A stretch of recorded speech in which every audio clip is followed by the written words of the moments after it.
Toc toc, ¿quién es la democracia? ¿Siempre has soñado con ir a un país extranjero con muchas armas y dejarlo peor de lo que estaba? ¿Quieres arruinar la vida a miles de familias sin terminar de entender muy bien los motivos? Pues únete ya mismo a la OTAN, el ejército experto en dejar huérfanos a niños cuyos nombres no sabemos pronunciar. Únete ahora y te regalaremos las bombas democráticas KH-9, bendecidas por Joe Biden en persona y ahora con un 3% más de esencia de libertad. Si ves piernas volando, es que estás democratizando.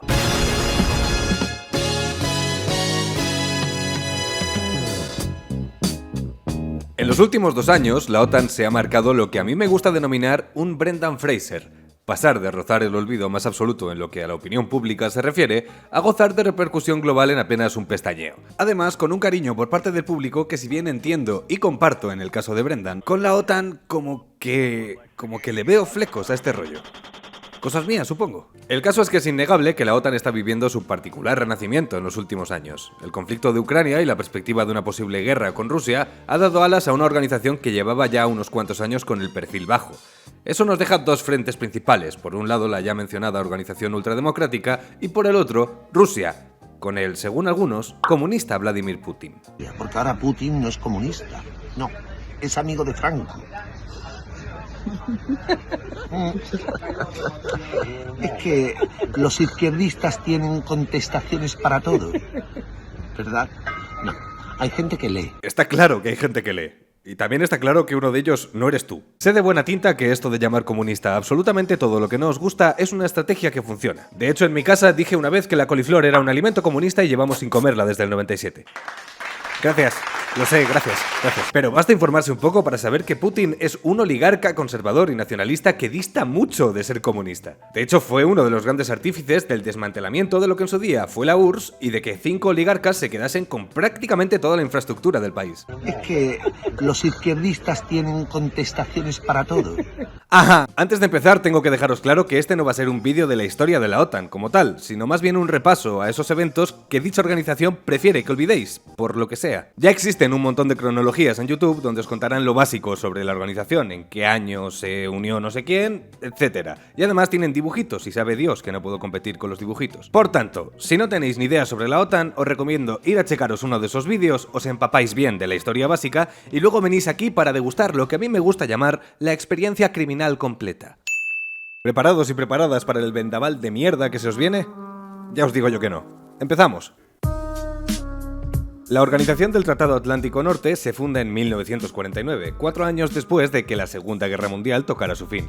12 países formaron una alianza militar de, y esto es importante, defensa. Todo ello bajo una premisa que probablemente ya hayáis escuchado. Ay, ay, ay, madre mía, que vienen los rojos, ayuda por favor. La enorme potencia soviética acojonaba a algunos estados europeos por el este, así que se aliaron con Estados Unidos con la esperanza de contrarrestar mejor una posible ofensiva. Uno de los puntos que más preocupaban en esa Europa del 49 era Alemania. Tras el final de la guerra, esta había sido repartida en 4, pero en ese mismo año las cosas iban a dar un girito. Y aquí es precisamente donde haremos nuestra primera parada. Los 3 territorios ocupados por Francia, Estados Unidos y Reino Unido se unirían oficialmente el 23 de mayo de 1949, dando a luz a la República Federal Alemana. Esto ocurrió tan solo un mes y pico después de la fundación de la OTAN, el 4 de abril de 1949. ¡Qué la casualidad! El 7 de octubre de ese mismo año se crearía la República Democrática de Alemania en el territorio ocupado por los soviéticos. Alemania quedaba de ese modo dividida en 2. 3 años después, concretamente el 10 de marzo de 1952, tendría lugar un hecho que se conoce como la Nota de Stalin. Stalin manda una nota diplomática a Estados Unidos, Francia y Reino Unido donde propone una Alemania reunificada, neutral y desmilitarizada sin prácticamente condiciones. Esto daría paso a cerrar los conflictos en Alemania y sobre todo a una paz que muy probablemente los alemanes deseaban. Pero mira tú por dónde que los amantes de la paz y la democracia como que tenían otros planes. Para cuando Stalin manda su nota, la OTAN se encontraba en esos momentos negociando la entrada de la RFA en su sistema militar. Se habían preparado para el conflicto y al fin y al cabo, ¿qué iban a hacer con esos misiles recién compraditos si de pronto todos empezaban a entenderse? Sabiendo los de la OTAN que este camino no era el que querían recorrer, respondieron a Stalin con una condición que sabían que no podía aceptar. La Alemania reunificada sería libre de entrar en la OTAN si así lo deseaba. O sea, su contraoferta fue algo así. A la atención de Stalin, lo de una Alemania desmilitarizada suena muy bien, pero ¿qué tal si nos comes los cojones? Las negociaciones evidentemente terminaron rompiéndose. Dentro de la RFA existió cierto debate al respecto. Algunas posturas afirmaban que si bien podría tratarse de una estrategia de la URSS para frenar la escalada militarista de la recién gestada OTAN, no había realmente nada que perder y mucho que ganar. En caso de que los soviéticos incumpliesen lo acordado, quedarían en evidencia ante la comunidad internacional. Pero como he mencionado antes, sus planes eran distintos. Konrad Adenauer, el por entonces canciller de la RFA, se negó rotundamente desde el principio a aceptar la propuesta de Stalin. Por cierto, quedaos con este nombre, que lo vamos a ver después, y ya veréis qué risa. En 1955, 3 años después de la nota de Stalin, la RFA entraría a formar parte de la OTAN, y meses después, como respuesta, la URSS conformaría el Pacto de Varsovia. Esto prueba que existieron cauces diplomáticos que permitían desescalar el conflicto, pero que el bando occidental no quiso hacerlo. Y mira tú por donde este hecho ha sido completamente sepultado. Por lo que sea. En este primer capítulo hemos empezado aportando pruebas históricas de que la OTAN mintió al hablar de una mera autodefensa como objetivo fundacional. Creo que es hora de ir a un capítulo mucho más amigable. Ah, los nazis. Esos viejos gamberros. Tenían sus cosillas, como una particular inclinación al genocidio de razas que consideraban inferiores, pero en general buena gente. Este, por ejemplo, es Adolf Bruno Heusinger. Cuando los alemanes decidieron invadir Polonia, Dinamarca y un largo etcétera, él era el jefe de operaciones del Estado Mayor de Hitler, siendo así el tercero en importancia dentro del organigrama militar nazi. Para el 1944, Heusinger llegó a ser jefe del Estado Mayor del Ejército General, y su importancia era tal que tenía asiento en la famosa reunión de la guarida del lobo de Hitler en la que plantaron una bomba. Esa bomba dejó a Heusinger tocado y retirado del ejército hasta que en mayo del 45 fue finalmente atrapado por las fuerzas aliadas. Ok, ¿estáis preparados para el plot twist? En 1950, 5 años después de la Segunda Guerra Mundial, Heusinger se convirtió en asesor de asuntos militares de nada más y nada menos que el puto Konrad Adenauer. El mismo tipo que ahora tenía un asesor nazi, se había negado hace unos años a aceptar la paz de Stalin. Por lo que sea. Para que entendáis esto de una forma más gráfica, los hornos alemanes estaban aún calientes cuando el pavo que merendaba con Hitler se hizo asesor de la RFA. Y ahora te estarás preguntando, ok, masa, esto es fuerte, pero ¿qué coño tiene que ver con la OTAN? Espérate, porque Heusinger siguió escalando con los años en su carrera militar por la RFA y a que no sabéis dónde acabó el pavo que estaba al lado de Hitler cuando le pusieron una puta bomba. El más alto rango de la rama no civil de la organización. Esto, gente, no sé. No estamos hablando de un nazi que ejerció de conserje en la biblioteca de Múnich en el 1942. No. Este pavo llegó a ostentar el puesto de mayor importancia en el ejército de Hitler. No solo no se pasó el resto de su puta vida en la cárcel, sino que le premiaron. Y esto no fue, ni mucho menos, una excepción en la OTAN. Johannes Steinhoff, piloto de la aviación militar nazi y presidente del Comité Militar de la OTAN entre el 71 y el 74. Johann von Kielmansegg, oficial del Gabinete General del Alto Comando del Ejército Nazi, que pasó a ser comandante en jefe de las Fuerzas Especiales en Europa Central de la OTAN en 1967. Ernst Ferbel, teniente coronel en el Estado Mayor de la Wehrmacht, condecorado con la Cruz de Hierro. Fue comandante en jefe de las Fuerzas Aliadas de Europa Central de la OTAN entre el 1973 y el 75. Karl Schnell, un puto nazi. Primer oficial del Estado Mayor nazi, llegando a recibir incluso la Cruz de Hierro. Reemplazó al anterior nazi, al Ferber, como comandante en jefe de las Fuerzas Aliadas de Europa Central de la OTAN entre el 75 y el 77. Literalmente quitaron a un nazi por otro. Hay muchos más en esta lista, pero creo que ya habréis captado la idea principal. Si la OTAN te llamaba para currar y en la casilla del genocidio racial hacías check, estabas contratado. Pero aquí no acaba la historia entre los nazis y la OTAN, y eso nos lleva al siguiente capítulo. Un hecho tan trágico, oscuro y cuyas consecuencias fueron tan funestas que todo el mundo debería conocer. Cosa que, por desgracia, no ocurre.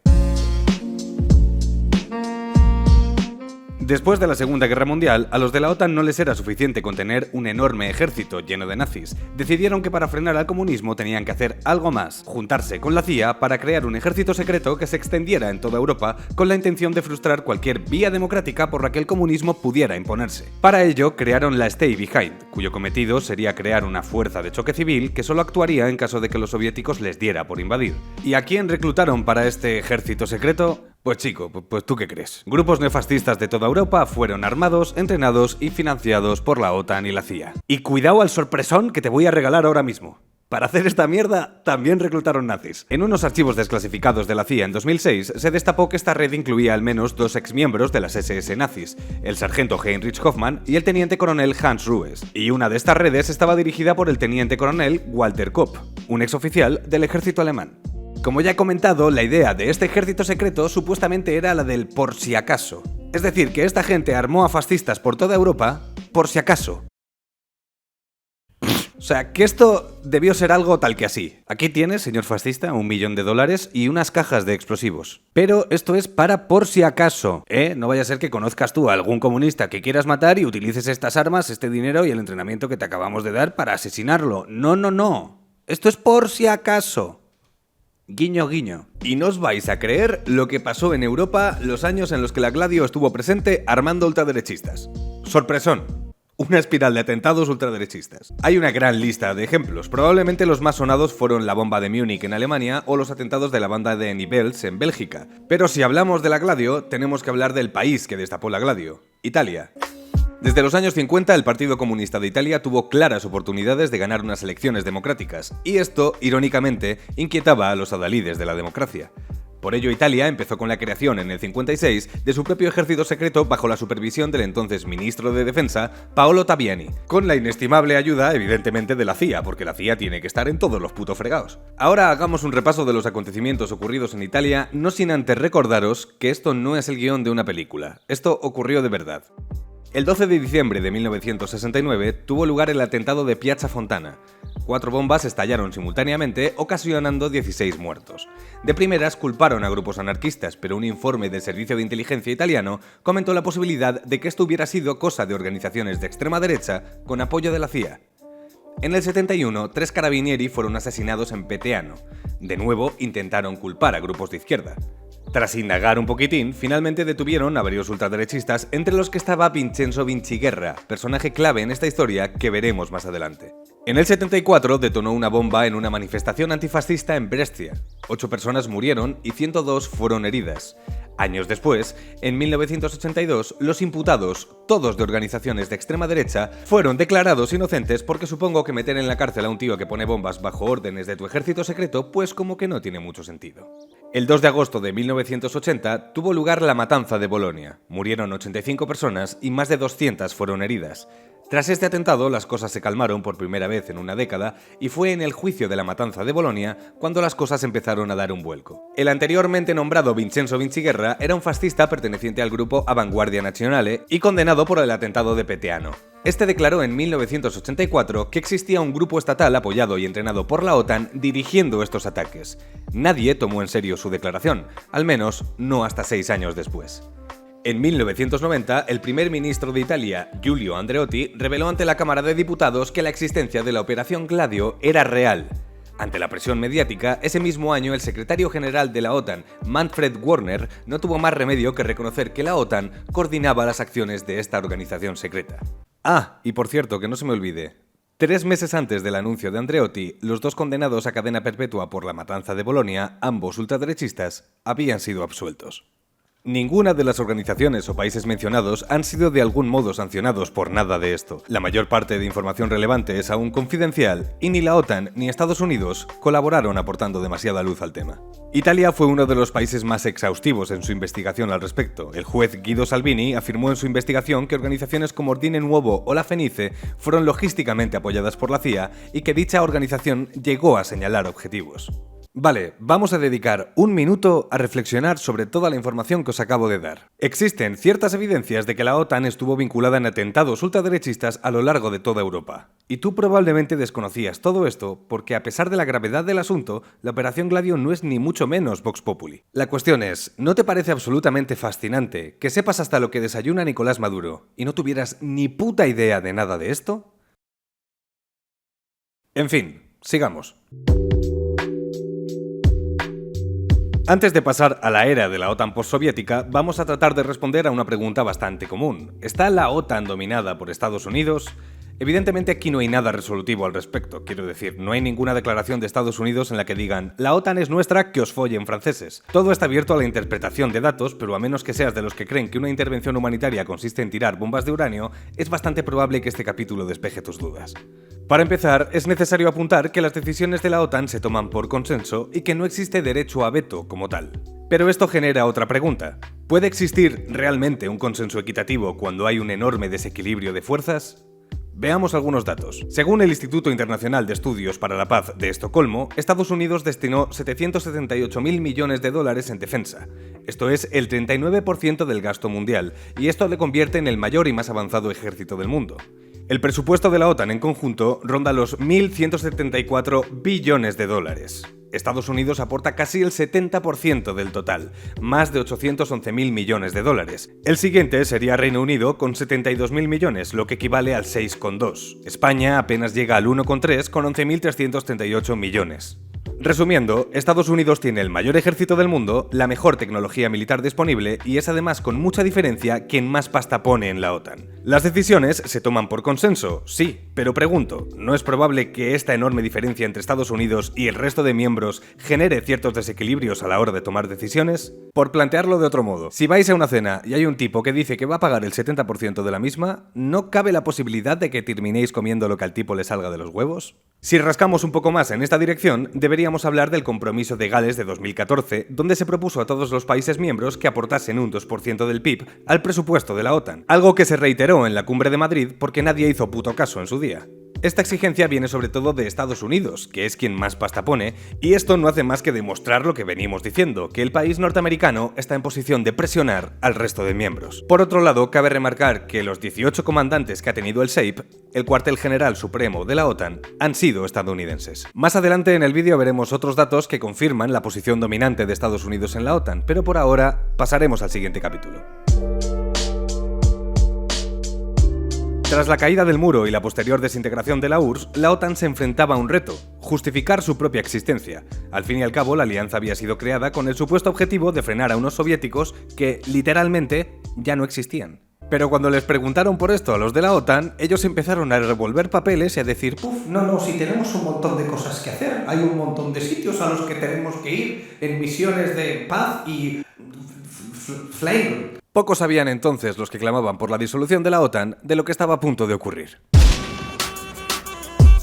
Antes de empezar, un pequeño apunte. Las guerras yugoslavas son un jaleo de 3 pares de cojones, así que voy a tratar de resumir lo máximo posible los conflictos que dieron lugar a las intervenciones de la OTAN. Si queréis saber más sobre ellas, pues tenéis una herramienta increíble llamada Google. Estamos en 1991. La URSS se ha desintegrado, y eso no ayuda a la situación de Yugoslavia, una federación de 6 repúblicas socialistas en las que los discursos etnicistas y nacionalistas llevan 10 años en auge, y poniendo el entendimiento mutuo cada vez más chungo. A partir de aquí tenemos lo que se conocen como las guerras de los Balcanes, que son básicamente las repúblicas ex-yugoslavas, Serbia, Croacia, Eslovenia, Montenegro, Macedonia y Bosnia-Herzegovina, matándose entre sí. Y en 1995, la OTAN realizaría su primera intervención militar en la conocida como Guerra de Bosnia. Bosnia, siguiendo a Croacia y Eslovenia, declaró su independencia de Yugoslavia en 1992. Esto no gustó a los serbios, quienes además conformaban el 35% de la población del país, los llamados serbobosnios. La OTAN decidió intervenir a petición de Naciones Unidas, apoyando a los bosnios para alcanzar la paz con su habitual despliegue, bombas atacando puntos estratégicos. También bombardearon un campo de refugiados bosnio porque, en fin, ya se sabe que a veces te pones a tirar bombas y no miras dónde. Cosas que pasan en las mejores familias, oye. Finalmente los bosnios empezaron a imponerse en la guerra y ambos países terminarían firmando la Paz de Leyton. Si me permitís hacer un pequeño paralelismo gastronómico, esta operación fue algo así como un entrante elegante, un miquit de bombardeos con reducción de víctimas civiles, bien presentado y aún mejor vendido al público. Pero 4 años después llegaría el para nada sutil primer plato, crímenes de guerra con guarnición de uranio empobrecido. En 1999, Yugoslavia ya no es lo que fue antaño, y ahora solo consta de 2 repúblicas, Serbia y Montenegro. Dentro del territorio de Serbia se encontraba Kosovo, una provincia autónoma cuya mayoría de población la conformaban albaneses. Ya os dije que esto era un lío de 3 pares de cojones. Los serbios habían promulgado leyes etnicistas en los últimos años que afectaban a los albano-kosovares, y fruto de ello, grupos como el Ejército de Liberación de Kosovo se levantaron en armas para luchar por la independencia del territorio. Resultado: Guerra de Kosovo. El conflicto fue encarnizado y pronto despertó la atención de la comunidad internacional, especialmente de la OTAN, quienes, como hemos visto hasta ahora en el vídeo, están especialmente sensibilizados en cuestiones humanitarias. Son tan majos que incluso trataron de firmar un acuerdo de paz que Yugoslavia rechazó. La OTAN utilizó este desplante como excusa para justificar la intervención en la guerra de Kosovo. Lo que no contaron es que entre los términos incluía que 30.000 soldados de la OTAN entrasen a Serbia, algo que sabían que los serbios no podían aceptar.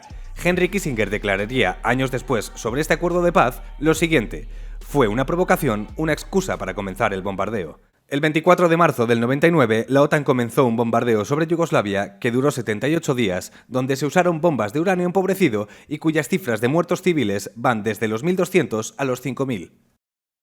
Antes hablábamos de cómo existe la percepción de que la OTAN sirve a los intereses de Estados Unidos. Camp Bondsteel, la base militar más grande del mundo, es un buen ejemplo de esta hegemonía. Ojo a la jugada. La OTAN acaba de bombardear Yugoslavia. Nada más caer la última bomba, un destacamento del ejército de Estados Unidos entra en el territorio, incautan 1.000 hectáreas y dicen: desde este momento esto es una base estadounidense. Que no de la OTAN, estadounidense.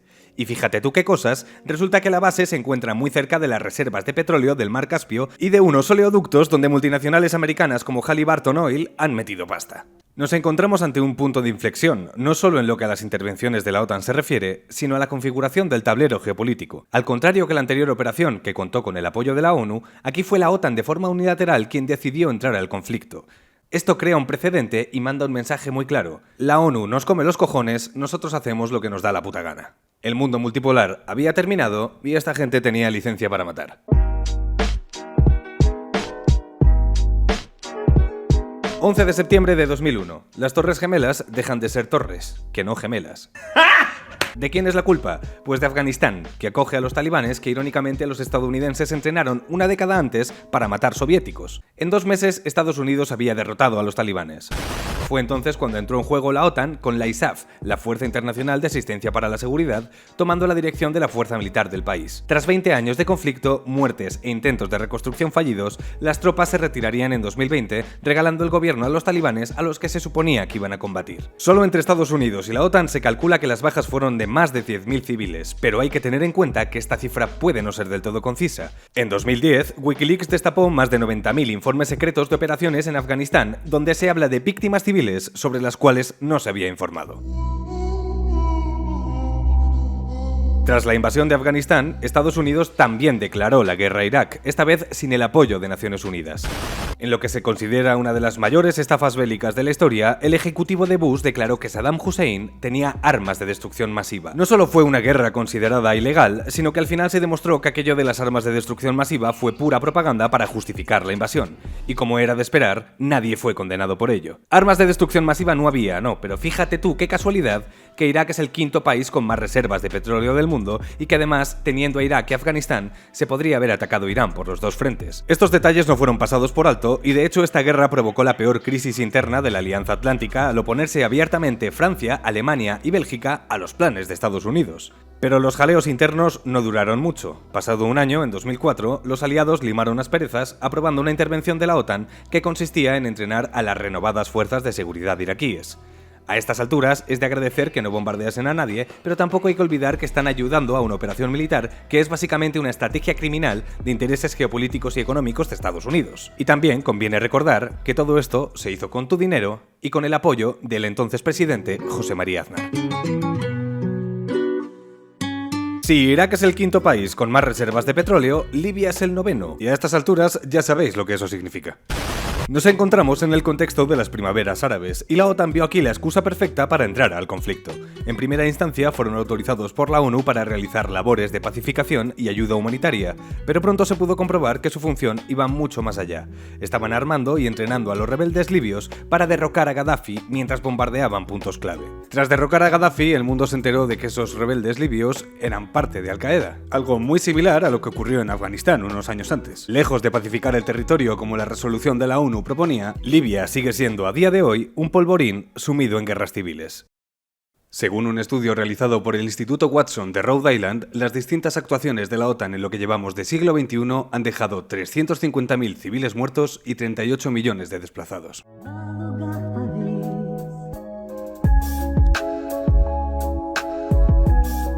Cuando propuse hacer este vídeo en mi Patreon, alguien me comentó su temor a que mi incursión en este tema fuera de algún modo una forma velada de hacer propaganda al bando ruso. Y a ver, puedo entender la inquietud porque al fin y al cabo estamos en guerra en Europa. Y en estos tiempos la verdad es que uno lee de todo, especialmente en redes sociales. Además, que me paga 3 euros al mes y eso le convierte automáticamente en uno de los mejores seres humanos de la historia. Pero al leer el comentario no pude evitar sentir un poquito de tristeza por el hecho de que hacer un vídeo que denuncia a una organización que lleva activa desde el 49 cometiendo crímenes me pusiera al lado de este señor. Hablar de la guerra de Ucrania con la profundidad que el tema merece llevaría como otra media hora de vídeo, y yo creo que, llego tarde al vídeo, pero yo creo que ya está bien. En lo referente a la OTAN tendríamos que hablar con especial énfasis en su obcecación por expandirse al este, algo que tras la disolución de la URSS prometieron a Gorbachov que no harían. Y digo que prometieron porque no está firmado en ninguna parte, Gorbachov es que o era un espía occidental o era simplemente tontísimo. De cualquier modo, a estas alturas del conflicto, una cosa ha quedado bastante clara, y es que Estados Unidos y la OTAN ya han ganado mucho.